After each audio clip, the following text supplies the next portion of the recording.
So hello good morning and welcome to my channel economics with Shubhangi. आज हम start करने वाले हैं सीयूईटी के लिए माइक्रो इकोनॉमिक्स का टॉपिक।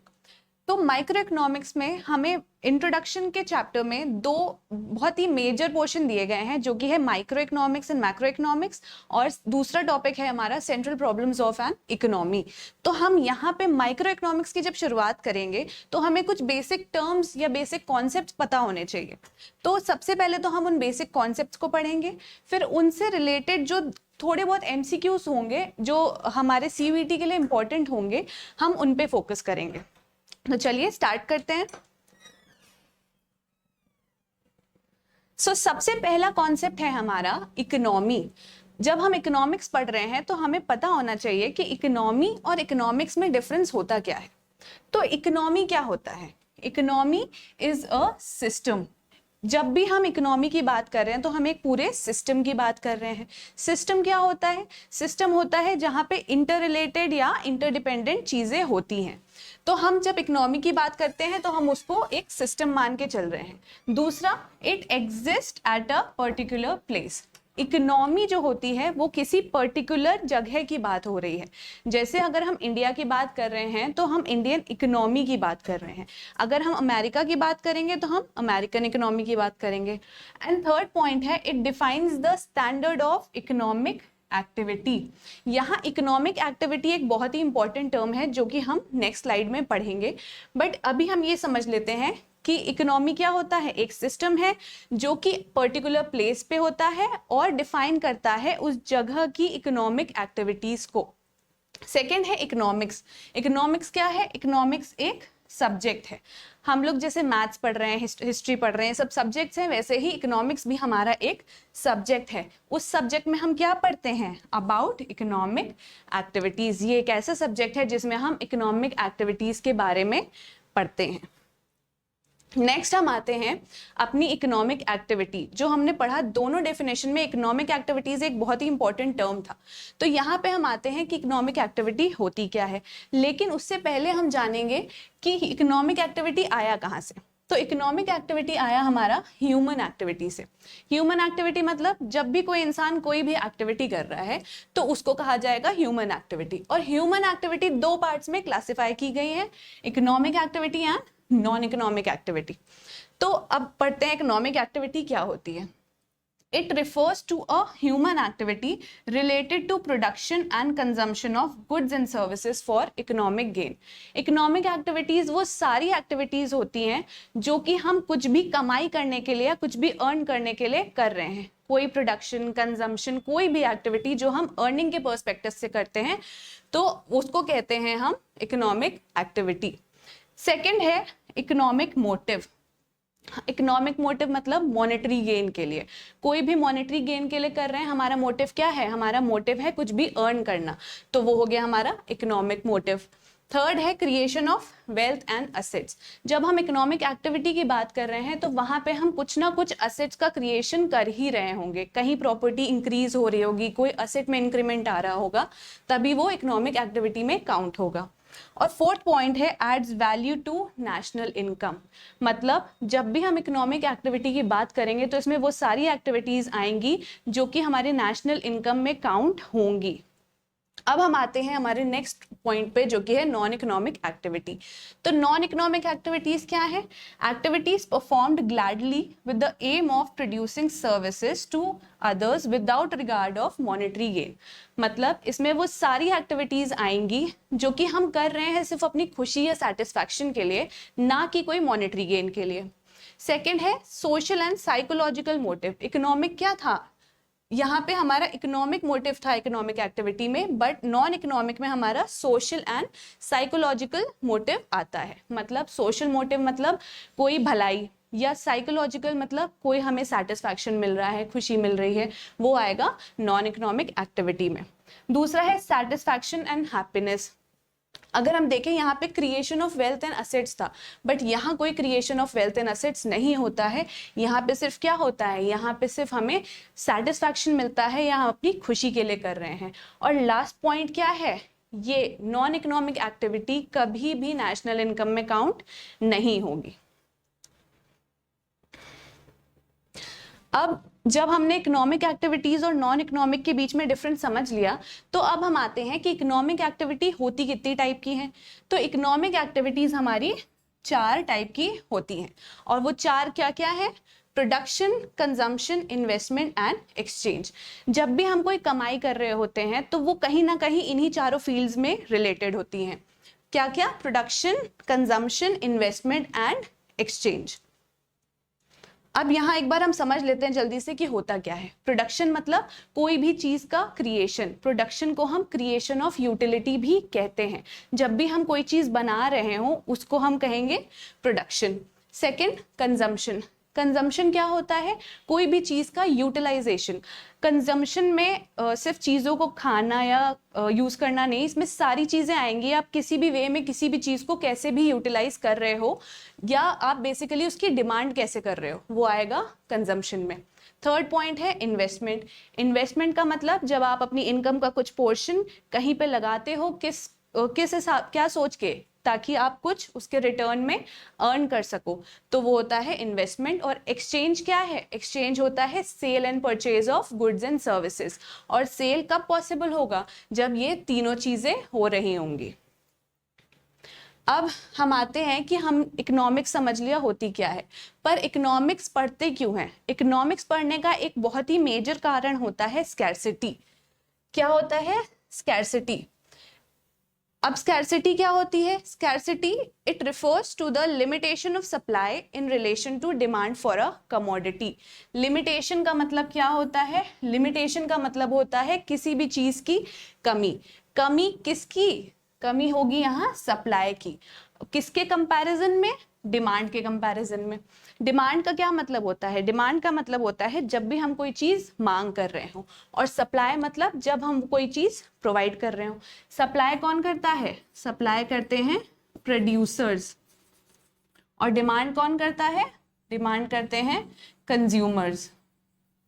तो यहाँ पे स्कैर्सिटी मतलब कमी का मतलब है कि जब भी हम कोई भी चीज प्रोवाइड कर रहे हो वो कम पड़ जाए, किसके कंपैरिजन में? जितना लोग मांग रहे हैं। मान लीजिए हमने 10 यूनिट्स की, किसी भी चीज की 10 यूनिट्स की डिमांड की, लेकिन वो इकोनॉमी में अवेलेबल कितनी थी? सिर्फ 7 यूनिट्स अवेलेबल थी। तो यहाँ पे कितने की कमी हो गई? कितने लोगों को कितनी यूनिट्स नहीं मिल पाएंगी? सिर्फ 3 यूनिट्स हैं जिसकी हमें यहाँ स्कैर्सिटी हो गई, और वो 3 यूनिट्स हमें नहीं मिल पाएंगे। अब जब हमने स्कैर्सिटी समझ लिया, तो स्कैर्सिटी से बन के आता है इकोनोमाइजिंग ऑफ रिसोर्सेज। एक पॉइंट क्या बन के आ रहा है स्कैर्सिटी ऑफ रिसोर्सेज से? Economising of resources. अब इकोनोमाइजिंग ऑफ रिसोर्सेज होता क्या है? It refers to making optimum use of the available resources. Optimum मतलब fuller utilisation. Fuller utilisation, optimum use of available resources. Scarcity क्या बता रहा है कि हमारे पास रिसोर्सेज की कमी है, इसी वजह से हम उतनी सप्लाई नहीं कर पा रहे हैं जितनी डिमांड हो रही है। तो जब किसी चीज की कमी होती है तो हमें क्या करना होता है? हमें उस चीज का फुलर यूटिलाइजेशन करना होता है। जैसे मान लीजिए कि जब हम लोग का प्रोजेक्ट बनना होता है, तो लास्ट डे पे हमको याद आ रहा है कि हमें प्रोजेक्ट बनाना है, तो उसमें क्या होता है? कोई भी प्रोजेक्ट है, अब हमें फेविकॉल की जरूरत थी, लेकिन लास्ट मोमेंट पे क्या कभी फेविकॉल मिलता है? नहीं मिलता है। तो उस फेविकॉल हमें कहीं ना कहीं एक कोई ट्यूब मिलेगी जो कि बहुत खाली होगी। तो क्या है? यहाँ पे हमारे पास फेविकॉल की कमी है, मतलब स्कैर्सिटी है। और जब हमारे पास कमी होगी तो हम क्या करते हैं? उसको काट के कैसे तैसे निकाल के बस यूज करते हैं। क्यों? क्योंकि हमारे पास और कोई ऑप्शन अवेलेबल नहीं है। तो स्कैर्सिटी होने के वजह से हमको क्या करना होता है? बहुत ही इफेक्टिवली एंड एफिशिएंटली उसको यूज करना होता है जो हमारे पास रिसोर्सेज अवेलेबल होते हैं। अब नेक्स्ट आते हैं हम कि स्कैर्सिटी जो है वो एक लौती इकोनॉमिक प्रॉब्लम नहीं है। स्कैर्सिटी के साथ साथ हमारे पास टोटल 3 इकोनॉमिक प्रॉब्लम्स हैं जिसके वजह से हमारी इकोनॉमिक्स का सब्जेक्ट जनरेट हुआ है। क्या क्या प्रॉब्लम्स है? पहला तो स्कैर्सिटी ऑफ रिसोर्सेज हमने पढ़ लिया। दूसरा क्या है? Unlimited human wants. और थर्ड है हमारा ऑल्टरनेटिव यूजेस। स्कैर्सिटी मतलब कमी। अनलिमिटेड ह्यूमन वांट्स क्या होता है? हम ह्यूमंस की वांट्स कभी भी खत्म नहीं होती हैं, असीमित है, कोई लिमिट नहीं है।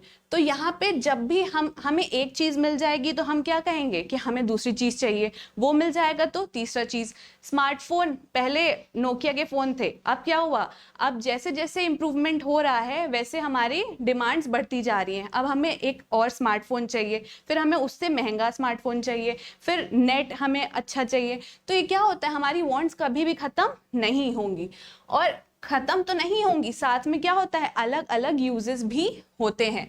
मतलब मान लीजिए हमारे पास 500 रुपए हैं, अब उन 500 रुपए में हमें क्या करना है, 500 रुपए में हमने मान लीजिए 200 रुपए की टिकट ले ली। अब इसके बाद 200 रुपए की टिकट लेने के बाद बचे 300 रुपए, जिसमें से 100 रुपए का हमने कुछ खा लिया, और उसके बाद बचे कितने हमारे पास, 200 रुपए और बचे, जिससे कि हमने शॉपिंग कर ली। तो हमारे पास रिसोर्स कितना था, लिमिटेड था, पर उस रिसोर्स से हमारी वांट्स अनलिमिटेड थी, और साथ में अलग अलग यूजेस भी थे। तो ये सारी तीनों के तीनों क्या होती हैं, मिलके बनाती हैं हमारी इकोनॉमिक प्रॉब्लम्स।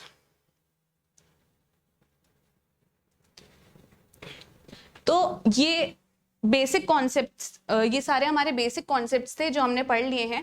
अब मैं आपको जल्दी से सारे एमसीक्यूज दिखाऊंगी, तो आपको ये एमसीक्यूज देखने हैं, वीडियो पॉज करके कमेंट सेक्शन में इसके आंसर्स लिखने हैं, और उसके बाद मैं आपको इसके सोल्यूशन भी करवाऊंगी। लेकिन आप पहले वीडियो पॉज करके हर क्वेश्चन पे कमेंट सेक्शन में आंसर लिखिएगा, ताकि आप खुद एनालाइज कर पाएं कि आपको कितना आता है और कितना नहीं।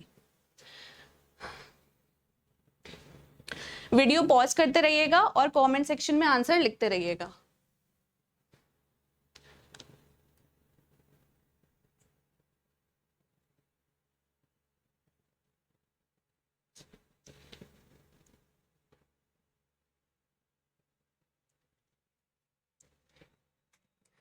तो अब हम लोग जल्दी से इन सब के आंसर्स देख लेते हैं और पूरा कॉन्सेप्ट समझ के आंसर्स देखेंगे। पहला क्वेश्चन क्या है, the word economics is most closely connected with the word, किस चीज से सबसे ज्यादा क्लोजली कनेक्टेड है हमारा इकोनॉमिक्स टर्म, रिस्ट्रिक्टेड नहीं, फ्री नहीं, अनलिमिटेड नहीं, किससे कनेक्टेड है, स्कैर्सिटी। इकोनॉमिक्स पढ़ने का मेजर कारण क्या है, स्कैर्सिटी। तो हमारा ऑप्शन क्या हो जाएगा, option D. Next question, scarcity refers to limitation of dash in relation of dash for a commodity. Scarcity क्या होती है, limitation, हमने पढ़ा है limitation, कमी किस चीज की, कमी है हमारी किसकी, सप्लाई की। जब हम प्रोवाइड कम कर पा रहे होंगे तभी तो आएगी स्कैर्सिटी की प्रॉब्लम। तो लिमिटेशन ऑफ सप्लाई किसके रिलेशन में, सप्लाई का एक ही ऑप्शन है, तो आपका ऑप्शन ही खत्म।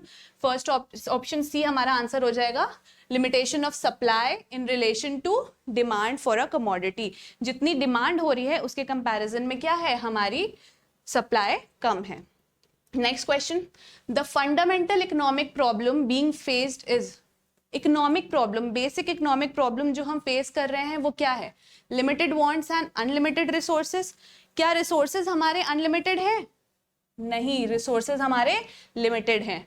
Unlimited human wants, unlimited human wants है, हाँ, ह्यूमंस की वांट्स क्या होती हैं, अनलिमिटेड होती हैं। Unlimited wants and scarcity of resources, unlimited wants and scarcity of resources भी हमारा ऑप्शन हो सकता है। Limited wants and limited resources ये ऑप्शन नहीं होगा, क्योंकि हमारी वांट्स लिमिटेड नहीं होती हैं।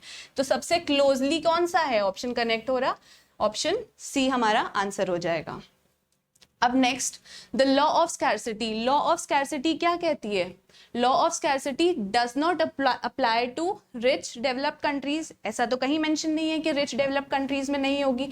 स्कैर्सिटी क्या होती है, इनफैक्ट यूनिवर्सल होती है, स्कैर्सिटी हर जगह अवेलेबल है। तो ऑप्शन ए गलत हो गया। Applies to only to less developed countries, ये भी कहीं नहीं मेंशन है। ऑप्शन सी क्या हो गया, implies that consumer want will be satisfied in a socialistic system। socialistic मतलब गवर्नमेंट जहां एग्जिस्ट करती हो, तो ये ऑप्शन भी गलत हो गया। implies that consumers wants will never be completely satisfied। Scarcity क्या बोलती है कि कंज्यूमर की वांट कभी भी पूरी तरह से सेटिस्फाई नहीं होगी। तो ऑप्शन डी हमारा करेक्ट ऑप्शन हो गया। अपॉर्चुनिटी कॉस्ट, अब ये कॉन्सेप्ट मैंने आपको पढ़ाया नहीं है मैं, लेकिन यहाँ पे शॉर्ट में आपको बता देती हूँ अपॉर्चुनिटी कॉस्ट होता क्या है। अपॉर्चुनिटी कॉस्ट का मतलब होता है cost of next best alternative foregone, जो कि हमारा ऑप्शन सी होगा। इसका मतलब क्या होता है, जब भी हमारे पास अलग अलग ऑप्शंस अवेलेबल होते हैं तो हम क्या करते हैं, एक बेस्ट ऑप्शन चूज करते हैं, लेकिन एक बेस्ट ऑप्शन चूज करने के बाद जो हमारा नेक्स्ट बेस्ट ऑप्शन बचा था उसको हमें छोड़ना पड़ता है। यहाँ पे प्रॉब्लम ऑफ चॉइस मेकिंग आती है। क्या हमें चूज करना है, मान लीजिए 12th खत्म होने के बाद हमारे पास दो ऑप्शन मिले जॉब के, एक 25,000 की जॉब थी और एक थी 30,000 की जॉब। तो हमने सारी चीजें कंपेयर करके हमने क्या देखा कि हमारे लिए 30,000 की जॉब जो है वो बेस्ट है। तो जब हमने 30,000 की जॉब पिक की होगी तो हमने उसके बदले क्या छोड़ा, कौन सा नेक्स्ट बेस्ट ऑप्शन था। नेक्स्ट बेस्ट ऑप्शन हमारे पास था 25,000, जो हमने क्या किया, छोड़ दिया, जाने दिया, उसको चूज नहीं किया। तो हमारी अपॉर्चुनिटी कॉस्ट क्या हो गई, हमारी अपॉर्चुनिटी कॉस्ट हो गई 25,000। क्या, cost of next best option या ऑल्टरनेटिव फॉरगॉन, जो हमने जाने दिया। तो इसकी डेफिनेशन क्या है, ऑप्शन सी। अब उसी टॉपिक से रिलेटेड एक क्वेश्चन और है। Rajesh is working at a salary of ₹35,000 per month. कितनी सैलरी पे काम कर रहा है, 35,000 rupees per month. He receives 2 job offers, उसको 2 जॉब ऑफर्स मिलते हैं। क्या क्या, to work as an accountant at a salary of 30,000। एक ऑप्शन मिलता है कि आप अकाउंटेंट की तरह काम करिए 30,000 की सैलरी पे, और दूसरा ऑप्शन क्या है, to work as a sales manager at a salary of ₹25,000 per month. Sales manager की जॉब करिए 25,000 की सैलरी पे। तो इस केस में उसकी अपॉर्चुनिटी कॉस्ट क्या होगी। अब आपको बताना है, आपके पास क्या है, 35,000 पे तो वो काम ही कर रहा है और 2 ऑप्शंस मिले 30,000 और 25,000 पे। तो अब उसके लिए नेक्स्ट बेस्ट ऑप्शन कौन सा होगा 35 के बाद, उसके नेक्स्ट ऑप्शन होगा 30,000, क्योंकि 2 ऑप्शंस अवेलेबल हैं, बट उसके लिए बेस्ट ऑप्शन क्या होगा, थोड़ा सा तो नीचे आएगा 30,000। तो यहाँ पे हम नेक्स्ट बेस्ट ऑप्शन की बात कर रहे हैं, तो 30,000 क्या हो जाएगा, हमारी अपॉर्चुनिटी कॉस्ट हो जाएगी। तो that's all for today. Please like करिए, सब्सक्राइब करिए और अपने सारे फ्रेंड्स में शेयर करिए जो भी CUET की तैयारी कर रहे हैं। Thank you and have a nice day.